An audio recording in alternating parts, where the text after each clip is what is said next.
Good morning बच्चों। आज की क्लास में बेटा आज का पीरियड आपका 12 है। आज हम पढ़ेंगे बाल महाभारत कथा। ठीक है, सप्ताह में हमें से एक दिन पढ़ना है। इसमें आज का टॉपिक है लेसन 3 और 4 है भीष्म प्रतिज्ञा, अम्बा और भीष्म। इनके विषय में आज हमें पढ़ना है। तो सबसे पहले हम पढ़ेंगे भीष्म प्रतिज्ञा। अभी आपके टीवी पर बी फ्लेक्स 95 पर महाभारत की कथा इस समय चल रही है, आप देख सकते हैं, जिससे आपको इसमें कुछ जानकारी प्राप्त होगी और आप इसे अच्छे से पढ़ भी सकते हैं। तेजस्वी पुत्र को पाकर एक बार आप इसकी बुक भी देख लीजिए। यह आपकी बाल महाभारत की पुस्तक है। इसे आप स्कूल से परचेज कर लीजिए, क्योंकि स्कूल में बुक्स आ गई हैं। बिना बुक्स के बेटा आप पढ़ाई अच्छे से नहीं कर पाओगे। चलिए पढ़िए। तेजस्वी पुत्र को पाकर के अभी तक हमने पढ़ा था कि भीष्म को शांतनु को उनका पुत्र भीष्म मिल चुका था। तेजस्वी पुत्र को पाकर राजा प्रफुल्लित मन से नगर को लौटे। देवव्रत राजकुमार के पद को सुशोभित करने लगे। 4 वर्ष बीत गए। एक दिन राजा शांतनु यमुना तट की ओर घूमने गए। वहां अप्सरा से सुंदर एक तरुणी खड़ी हुई दिखाई दी। तरुणी का नाम था सत्यवती। गंगा के वियोग के कारण राजा के मन में जो विराग छाया हुआ था, इस तरुणी को देखते ही विलीन हो गया। राजा उस पर मुग्ध होने लगे। उस सुंदरी को अपनी पत्नी बनाने की इच्छा उनके मन में बलवती हो उठी। उन्होंने सत्यवती से प्रेम याचना की। सत्यवती बोली, मेरे पिता मल्लाहों के सरदार हैं, पहले उनकी अनुमति ले लीजिए, फिर मैं आपकी पत्नी बनने को तैयार हूँ। राजा शांतनु ने जब इसकी इच्छा उन पर प्रकट की तो केवट राज ने कहा, आपको मुझे एक वचन देना पड़ेगा। प्रश्न इसमें लिखिए,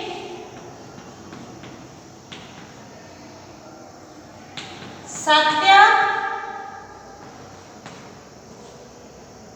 इसका उत्तर आपको लिखना है, स्वयं उत्तर लिखो। ठीक है, ये उत्तर आपको लिखना है। सत्यवती कौन थी? सत्यवती कौन थी? देखिए, राजा शांतनु ने जब इसकी इच्छा, राजा ने कहा, जो मांगोगे दूंगा, यदि वह मेरे लिए अनुचित न हो। केवट बोले, आपके पास हस्तिनापुर के राजसिंहासन पर मेरी लड़की का पुत्र बैठेगा, इस बात पर आप मुझे वचन दीजिए। केवट राज की शर्त राजा शांतनु को नागवार लगी। गंगासुत को छोड़कर अन्य किसी को राजगद्दी पर बैठाने की कल्पना तक उनसे न हो सकी। निराश उद्विग्न मन से नगर की ओर लौट आए। किसी ने कुछ नहीं कहा। चिंता उनके मन को कीड़े की तरह कुतरकर खाने लगी। ठीक है, अब इसमें लिखिए,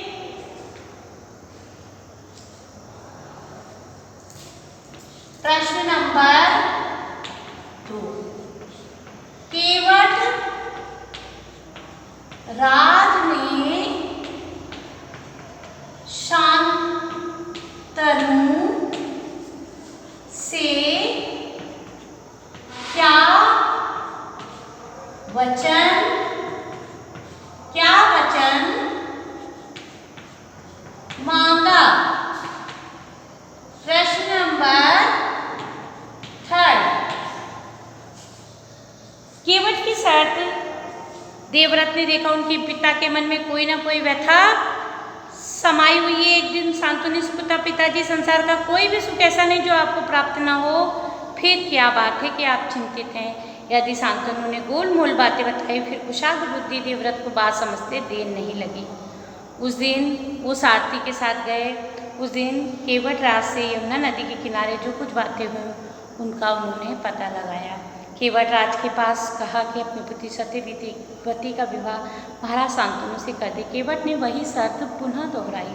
देवव्रत ने कहा, यदि तुम्हारी आपत्ति का कारण यही है तो मैं वचन देता हूँ, मैं तुम्हारे राज्य का लोभ नहीं करूँगा। सत्यवती का पुत्र ही पिता के बाद राजा बनेगा। केवट उससे संतुष्ट न हुआ। उन्होंने दूर की सोची। बोले, आर्यपुत्र, इस बात का मुझे पूरा भरोसा है, वचन पर अटल रहेंगे, किंतु आपकी संतान से मैं वैसी आशा कैसे रख सकता हूँ जैसे आप वीर का पुत्र भी तो वीर ही होगा। बहुत संभव है नाती से राज्य छीनने का प्रयत्न करे। इसके लिए आपके पास क्या उत्तर है?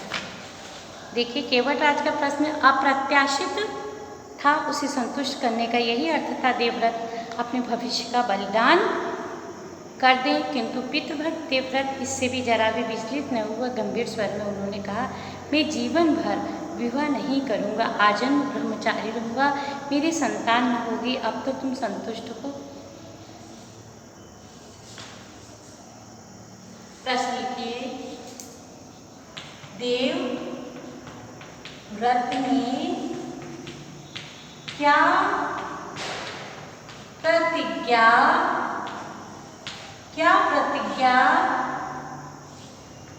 ले ली।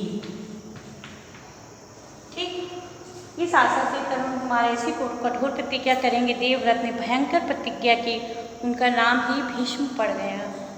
केवटराज ने शानद पुत्री को देवव्रत के साथ विदा किया कि 2 पुत्र हुए, चित्रांगद और विचित्रवीर। शांतनु के देहावसान पर चित्रांगद हस्तिनापुर के सिंहासन पर बैठे। उनके युद्ध में मारे जाने पर विचित्रवीर अंबिका के 2 पुत्र थे, धृतराष्ट्र, अंबालिका के पांडु। धृतराष्ट्र के पुत्र कौरव और पांडु के पुत्र पांडव कहलाए। महात्मा भीष्म शांतनु के बाद से कुरु युद्ध का अंत होने तक उस विशाल राजवंश के सामान्य कुलनायक पूज्य बने रहे। शांतनु के बाद कुरुवंश का क्रम यही रहा। ठीक है, अब हम पढ़ेंगे सेकेंड पार्ट, अंबा और भीष्म। इनका क्या था कलेक्शन इसमें। सत्यवती के पुत्र चित्रांगद बड़े ही वीर थे, परंतु स्वेच्छाचारी थे। एक बार किसी गंधर्व के साथ युद्ध हुआ, मारे गए। उनके कोई पुत्र न था, इसलिए उनके छोटे भाई विचित्रवीर हस्तिनापुर की राजगद्दी पर बैठे। विचित्रवीर की आयु उस समय बहुत छोटी थी, इस कारण उनके बालिग होने तक राजकाज भीष्म को ही संभालना पड़ा। जब विचित्रवीर विवाह के योग्य हुए तो भीष्म को उनके विवाह की चिंता हुई। उन्हें खबर लगी कि काशी राज की कन्याओं का स्वयंवर होने वाला है। भीष्म बड़े खुश हुए। देश विदेश के अनेक राजकुमार स्वयंवर में भाग लेने आए। राजपुत्रियों को पाने के लिए आपस में बड़ी स्पर्धा थी। क्षत्रियों में भीष्म की प्रतिज्ञा प्रतिष्ठा अद्वितीय थी। उनके महान त्याग, भीष्म प्रतिज्ञा का हाल सब जानते थे। सब जब वह स्वयं वर मंडप में प्रविष्ट हुए थे, राजकुमारों ने सोचा सिर्फ स्वयंवर देखने के लिए आए हैं। स्वयंवर में सम्मिलित होने में भीष्म ने भी अपना नाम दिया।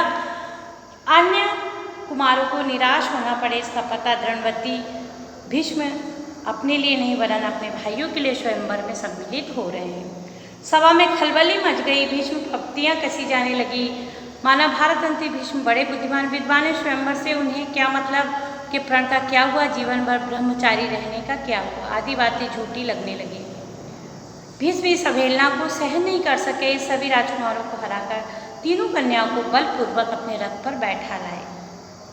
सौभाग्यवश साल्व बड़ा वीर था। काशीराज की सबसे बड़ी कन्या अंबा उस पर अनुरक्त थी। उसको मन ही मन अपना पति मान चुकी थी। साल्व ने भीष्म के रथ का पीछा किया और रोकने का प्रयत्न किया। भीष्म साल्व के बीच घोर युद्ध हुआ। भीष्म काशीराज की कन्याओं को लेकर हस्तिनापुर पहुँचे। विचित्रवीर के विवाह की सारी तैयारी हो गई। बड़ी बेटी अंबा एकांत में भीष्म से बोली, गांगे, मैंने अपने मन में सोप देश के राजा शाल्व को अपना पति मान लिया था। आप मुझे यहाँ बलपूर्वक ले आए। मेरे मन की बात जानने के बाद आप मेरे बारे में जो उसे समझे करें। भीष्म को अंबा की बात जची। उन्होंने अंबा को इच्छानुसार उचित प्रबंध करके वापस भेज दिया। अंबा अपने मनोनीत वर शोभराज शाल्व के पास गई और पूरा वृत्तांत सुनाया, पर शाल्व नहीं माने। अंबा से कहा, सारे राजकुमारों के सामने भीष्म ने मुझे युद्ध में पराजित किया और बलपूर्वक तुमको हरण करके ले गया। तुम्हारे लिए अब उचित यही है कि तुम भीष्म पर जाओ, उनकी सलाह के मुताबिक ही काम करो। अब मैं तुमसे विवाह नहीं कर सकता। बेचारी अंबा हस्तिनापुर लौट आई। भीष्म को सारा हाल कह सुनाया। विचित्र इसका वश शाल्व अंबा को स्वीकार नहीं करता। उसे विदित होगा कि उसकी इच्छा अंबा को पत्नी बनाने की नहीं है। अब विचित्रवीर अंबा के साथ विवाह करने को राजी न हुए। बेचारी अंबा इधर की रही न उधर की। गांगे में तो दोनों और ही गई। मेरा कोई भी सहारा नहीं है, आप मेरे साथ विवाह कर लें। भीष्म ध्यान से सुने और बोले, प्रतिज्ञा में तोड़ नहीं सकता। उन्होंने अंबा को परिस्थितियां समझाकर विचित्रवीर से दोबारा आग्रह करने का प्रयत्न किया। शोभराज शाल्व के ही पास जाओ, प्रार्थना करो। दूसरे की जीती हुई कन्या को स्वीकार करने से शोभराज ने साफ इनकार कर दिया। प्रतिहिंसा की आग उसके अंदर भड़क हुई। भीष्म से बदला लेने की इच्छा से वह कई राजाओं के पास गई, अपना दुखड़ा सुनाया और उनका वध करने के लिए प्रार्थना की। किसी में भी इतना साहस नहीं था कि वो भीष्म से युद्ध कर सके। तब क्षत्रियों से एकदम निराश हो अम्बा ने तपस्वी ब्राह्मणों की शरण ली। बेटी तुम परशुराम के पास जाओ। तब ऋषियों की सलाह पर परशुराम के पास गई। अम्बा की करुण कहानी सुन परशुराम का हृदय पिघल गया। काशीराज कन्या तुम मुझे क्या चाहती हो? अम्बा ने कहा ब्राह्मण वीर मेरी प्रार्थना केवल यही है भीष्म से युद्ध करें। मैं आपसे भीष्म के वध की भीख मांगती हूँ। परशुराम को अम्बा की प्रार्थना पसंद आई। उन्होंने उत्साह के साथ भीष्म के पास गई और युद्ध के लिए ललकारा। दोनों कुशल योद्धा थे, धनुष विद्या के जानकार, दोनों ही जितेंद्रिय ब्रह्मचारी, समान योद्धाओं की टक्कर। कई दिनों तक युद्ध हुआ, फिर हार जीत का निश्चय न हो सका। अंत में परशुराम ने हार मान ली। उन्होंने अम्बा से कहा जो कुछ मेरे बस में था मैंने किया, अब तुम्हारे लिए उचित है तुम भीष्म की ही शरण में जाओ। फिर तपस्या सूर्य के तपोबल से स्त्री रूप छोड़कर पुरुष बन गई। अपना नाम उसने शिखंडी रख लिया। कौरव पांडवों के बीच कुरुक्षेत्र के मैदान में युद्ध हुआ। चलिए प्रश्न नंबर 4, अम्बा कौन थी? अम्बा काशीराज की पुत्री थी। प्रश्न नंबर 5,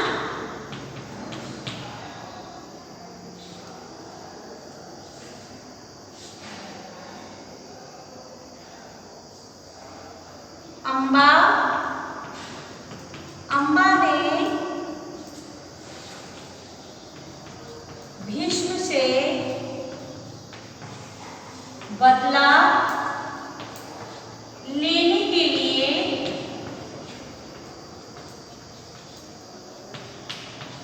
कौन सा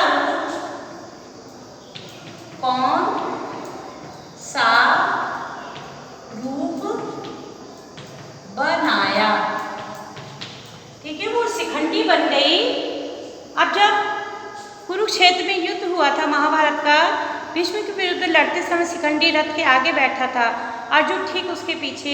ज्ञानी भीष्म को यह बात मालूम थी अम्बा ही शिखंडी का रूप धारण किए, इसलिए उस पर बाण चलाना विरोचित प्रतिष्ठा के विरुद्ध था। शिखंडी को आगे करके अर्जुन ने भीष्म पितामह पर हमला किया और विजय प्राप्त की। तब भीष्म आहत होकर पृथ्वी पर गिरे।